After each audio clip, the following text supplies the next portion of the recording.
Morning, Kolkata ক্যাম্পাসের একটা নতুন ব্লগে তোমাদের সকলকে স্বাগত জানাই। আজকে আমাদের বাড়িতে কি হচ্ছে ব্রেকফাস্টে আজকে গোলা রুটি। চন্দনবাবু বেরোবে, আমার বললাম মাম বেশি কিছু করো না। আমি ভেবেছিলাম চিড়ের পোলাও করবো। চিড়ে এনে রেখে দিয়েছে, কারি পাতা এনে রেখে দিয়েছে, শুকিয়ে কাট হয়ে যাবে কারি পাতাগুলো। তাহলে কি দরকার নেই, তাড়াহুড়ো করে হয়ে যাবে। কিন্তু তাড়াহুড়ো করে হয় না, জানো তো, গোলা রুটির কিন্তু টাইম লাগে। তো ওর ধারণা তাড়াহুড়ো করে হয়ে যাবে। ঠিক আছে, থাক, তাই করে দিই। ওই দেখো, দেখেছ? দেখো দেখো, শুধু তোমরা পরিস্থিতিটা ভাবো, সকালবেলা থেকে কিরম তাড়নাটা যায়। ওখানে বসে বসে অর্ডার করছে, মাম কফি। বোঝো এ কি মানুষ? আমার ছেলেটা পর্যন্ত তাকিয়ে রয়েছে ওর দিকে, যে কি বলছে বাবা।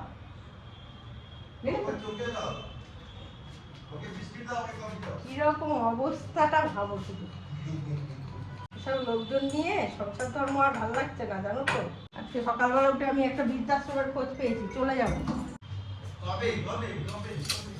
ওই দেখো, মানে কবে আমি গেলে জানো এরকম 2400 লেজ্জ কেউ খাওয়া পাবে, ওই খেতে দেবে কেউ। আমি না কিছু খুঁজে পাই না, এটার মধ্যে এত জিনিস হয়ে গেছে না, আসল জিনিসগুলো সব ঢুকে যায় ভেতরে। যতক্ষণ করতে পারতাম না ততক্ষণ ভালো ছিলাম, জানো তো। এটা শিখেই আমার ভুল হয়ে গেল, করতে পারতাম না। যত তুমি পারি না বলবে তত তুমি ভালো থাকবে। আর হ্যাঁ পারি কাজ দেখাতে, শ্বশুর বাড়িতে যারা বিয়ে করছো নতুন, শ্বশুর বাড়িতে গিয়ে যদি কাজ দেখাতে যাও ভালোবাসা পাওয়ার লোভে, একদম মিথ্যে, ভুল, কখনো করবে না। নেই, পারি না।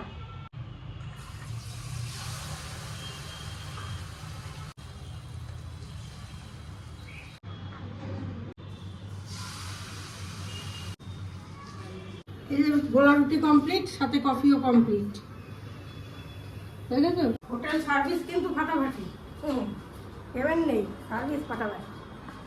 ব্রেকফাস্ট সেরে এখন দুপুরের রান্না বান্নায় ঢুকবো। মা এখানে দাঁড়িয়ে জামাইকে সি অফ করছে, আর এই যে ছেলে আদর খাচ্ছে। চলো দেখাবে, দেরি হয়ে গেছে আমার, বাই। দুপুরে খাবে তো? হ্যাঁ, কি যা রান্না হচ্ছে দুপুরে খাবো না। ঠিক আমি এখানে আসবো, যেখানে থেকে খাবো। চলো দেখা যাচ্ছে, টাটা। ছেলে ধমকাচ্ছে,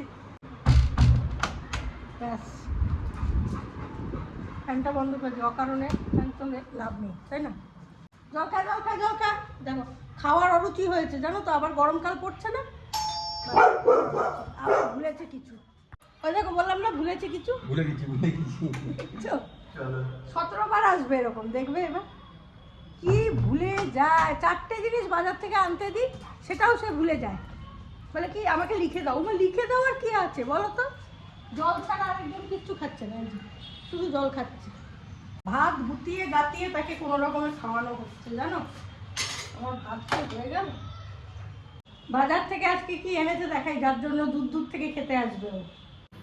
মাটনটাকে এখন একটু ম্যারিনেট করবো, নুন হলুদ। আজকে বলেছে একদম পাতলা ঝোল করতে, তাই আমি বললাম ঠিক আছে তাহলে তাই করি। ওই মা যেরকম করতেন আর কি, সেরকম পাতলা ঝোল খাবে, তাহলে তো খুব ভালো কথা। গরমকাল ওটা উচিত, পাতলা ঝোল খাবার করে ফেলি। আর একটু পালং শাক করবো, কালকে এনেছে যে পালং শাকটা, ওটা একটু করবো।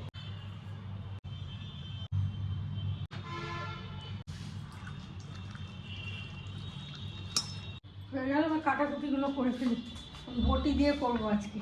আমার মেয়ে যখন বটি দিয়েইছে, তাই না বলো, বটি দিয়েই করি। কতগুলো এনেছে দেখো, এতগুলো খাওয়া কি চারটিখানিক কথা। মা বলছে করে রাখ, তা নাহলে নষ্ট হয়ে যাবে, তাহলে তাই করি, করে রাখি।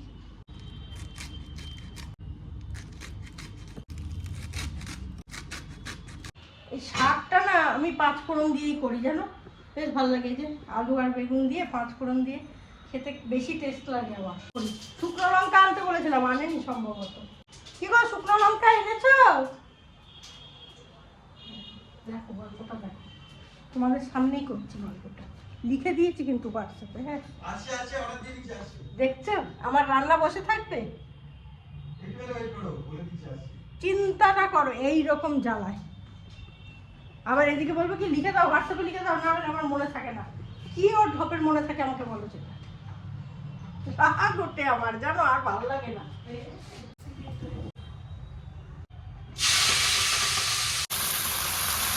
পালং শাকের একটা খারাপ জিনিস কি বলো তো, এতটা নিলাম কিন্তু এইটুকু হয়ে যায়, তরকারিগুলো চোখের সামনে ভাসে, মনে হয় যেন কত তরকারি, শাক বোধহয় দিইনি, কিন্তু দেখলে তো কতটা দিয়েছি, তারপরে ওই কাণ্ড হয়, বিরক্ত লাগে সেখানেই আমার।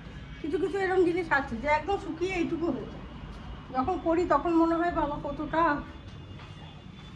তারপরে যখন এইটুকু হয়ে যায় না তখন মনে হয় কার মুখে দেবো গো, বিরক্ত বিরক্ত। যাই হোক, শাক আমার হয়ে গেছে, শুকনো লঙ্কার জন্য বসে থাকি, কখন লোক নিয়ে আসবে শুকনো লঙ্কা বলো। মানুষে যখন বাজার করতে গেল তখনই তো নিয়ে আসবে, একসাথেই তো নিয়ে আসবে, আর দু একটা জিনিসকে আলাদা কাটবে কেউ, কি বলবে এসব লোককে নিয়ে, আর ভালো লাগে না জানো। এই করে আমার দেরি হয় জানো, আমার কিন্তু হয়ে যেত মাংসটা করতে আর কতক্ষণ লাগতো, এই মাংসটা বেশিক্ষণ লাগে না, প্রেশার কুকারে করা তো বেশিক্ষণ লাগে না, এইরকম চাও ও দরকার নেই আমার দেরি। একদম পাতলা ঝোলের রেসিপিটা করছি বলে আজকে তোমাদের একটু বলে করছি। হ্যাঁ, তেল, সর্ষের তেল নিয়ে নিয়েছি, গরম হয়ে গেছে, এখানে একটা শুকনো লঙ্কা আর একটা তেজপাতা দিয়ে দিলাম ফোড়ন। 500 মাংসে আমি এখানে হাফ পেঁয়াজ নিয়েছি, এটা আমি দিয়ে দিচ্ছি, বড় পেঁয়াজের হাফ নিয়েছি। পেঁয়াজটা একটু হালকা করে ভেজে নেবো। আর প্রথমে তো দেখালামই শুধুমাত্র নুন, হলুদ আর তেল দিয়ে ম্যারিনেট করেছি, আর কিন্তু কোনো মশলা দিয়ে আমি ম্যারিনেট করিনি। দেখো হালকা আমি ভেজে নিয়েছি পেঁয়াজগুলো। এইবার এর মধ্যে আমি এই যে নুন, হলুদ আর সর্ষের তেল দিয়ে ম্যারিনেট করে রেখেছিলাম সেই মাংসটা দিয়ে দিই।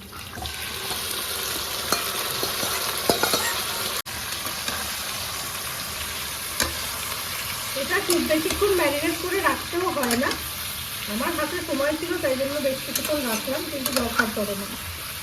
এখানে কিন্তু আমি আলুটা আবার আজকে দিইনি, দেখেই নিচ্ছি, মা ঠিক যেরকম করে সেরকমই চেষ্টা করছি করবার। এবারে আমি এখানে পেঁয়াজ, দেড়খানা পেঁয়াজ, 10টার মতো রসুন আর ওই 1 ইঞ্চির মতো আদা আর কাঁচা লঙ্কা বেটে রেখেছি, সেটা দিয়ে দিচ্ছি। কাঁচা লঙ্কাও 10-12টা দিয়েছি, আমরা একটু ঝাল খাই বলে একটু বেশি দিয়েছি, লঙ্কাটা তোমরা তোমাদের সুবিধে মতো দেবে। মশলার মধ্যে নুন দিয়ে দিচ্ছি, বেশি দিলাম না যেহেতু ম্যারিনেট করেছি আমি নুন দিয়ে, পরে টেস্ট করে তারপরে আবার দেওয়া যাবে। হলুদ দিয়ে দিলাম, এখানে কিন্তু কোনো কাশ্মীরি রেড চিলি পাউডার, ধনে গুঁড়ো কিচ্ছু করবে না, এটা লাল লাল হয় না, একটু এরকম টাইপেরই কালার হবে, মানে হলদেটে টাইপের। মিশিয়ে দিলাম মশলাটাকে, এবার আমি ঢাকা দিয়ে দিচ্ছি। এবার কিছুক্ষণ হতে দেবো, তবে একেবারে লো ফ্লেমে না, মিডিয়াম ফ্লেমে এটা হতে দেবো। এবার এই মশলা ধোয়া জলটা যে ম্যারিনেট করে রেখেছিলাম বাটিটা, সেটার মধ্যে দিয়ে দিলাম, আর একটু জল দেবো, দিয়ে এটা ফুটতে দেবো। এটা দিয়েই কিন্তু ঝোলটা হবে। মাংস দেখো আমার কষে গেছে, তেল বেরিয়ে গেছে, এইবার আমি এটাকে কুকারে দেবো, এবং পাশে দেখো জল গরম করে রেখেছি, ওই জলটাতেই হবে। এবার এর মধ্যে আমি আলুগুলো দিয়ে দিচ্ছি, আলুগুলো ভাজিনি কিন্তু এই অবস্থাতেই দিয়ে দিচ্ছি। এবার আমি অনেকটা পরিমাণ জল দেবো, কিন্তু আমি এখনই মুখটা কিন্তু বন্ধ করবো না, আলুটাকে হাফ ডান হতে দেবো। এই পর্যায়ে এখানে আমি গোটা দারচিনিও দিয়ে দিচ্ছি এই ঝোলের মধ্যে। আর নুন আমি এক্ষুনি আর দিচ্ছি না, চন্দন বললো কষাতে টেস্ট করে যে নুনটা একটু বেশি লাগছে, তাই জন্য আমি দিচ্ছি না, পরবর্তীকালে টেস্ট করে দেখে দেব। এবার আমি এটা একটু হালকা ঢাকা দিয়ে হতে দেবো হাই ফ্লেমে। দেখো আমি কিন্তু এখানে হাফ ডান করে নিয়েছি, আর আলুটা আমার সেদ্ধ হয়ে গেছে, তুলে নিলাম, ভেঙে যাচ্ছে এই দেখো আলু, সেই জন্য আমি তুলে নিয়েছি। এবারে আমি হালকা জল দেবো, দিয়ে এটা 3-4টে সিটি দেবো।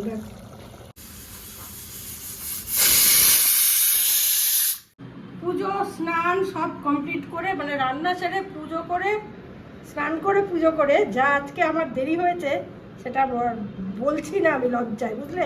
আজকে ঘন্টা বাজাচ্ছি কেন, টুম টুম এরকম করে ঘন্টা বাজিয়েছি, জোরে ঘন্টা বাজাচ্ছিল, তার মধ্যে আবার মাথায় শ্যাম্পু করেছি, সব মিলে আজকে একবার যাচ্ছে, তাই প্রচণ্ড খিদে পেয়ে গেছে। তো মেনুটা দেখিয়ে দিই, ভাত আছে, এখানে পালং শাক আছে, এখানে মাটনের ঝোলও পর্যন্ত টেনে নিয়েছে জানো, এরা সব ভালো খেয়েছে। যাই হোক, আর এখানে টমেটো চাটনি আর পেঁয়াজ একটু নিয়ে নিয়েছে, একটা গন্ধরাজ লেবু নেবো শুধু।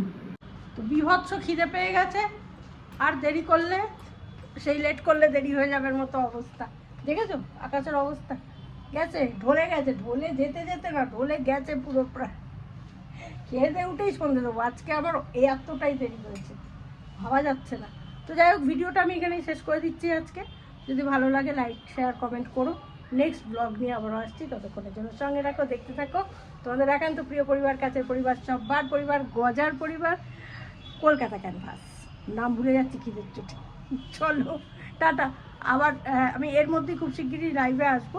পেজটা ফলো রেখো, আমার যে প্রোফাইল পেজটা, সেটাতে আমি বলে দেবো যে কখন আসছি বা কবে আসছি, জানতে পারবে যারা রয়েছে ফেসবুকে। আর যারা ফেসবুক করছো না, এরকমও অনেকে দিয়েছো যে তাহলে আমরা কি করে দেখবো, তাদের বলবো যে ইউটিউবে আসতে বলছো। ইউটিউবে এখনও আমি মেন্টালি প্রস্তুত নই, আমি চেষ্টা করছি আসার, ঠিক আছে? চেষ্টা করছি, কারণ যাই হোক, কারণ আর নয় নাই বললাম, কারণ নয় নাই বললাম। চেষ্টা করছি আমি একটু মেন্টালি প্রিপেয়ার্ড হই, তারপরে আমি নিশ্চয়ই ইউটিউবে আসবো আবার। ইউটিউবের ইয়েটা না, মানে কী হয় বলো তো, ইউটিউবের লাইভে যারা থাকে তারা সবই তো মোটামুটি ফেসবুকে থাকে, সেই জন্য একটা জায়গাতেই করে নিই আর কি, ব্যাপারটা এটাই, আর কিছুই না। তো যাই হোক, আজকে এখানেই শেষ করছি। গতানুগতিক দিন কাটালাম, শুধুমাত্র মাটনটা একটু এক্সট্রা রান্না করলাম, আর কিছুই বিশেষ নয়। চলো টাটা, খাওয়া দাওয়া করি।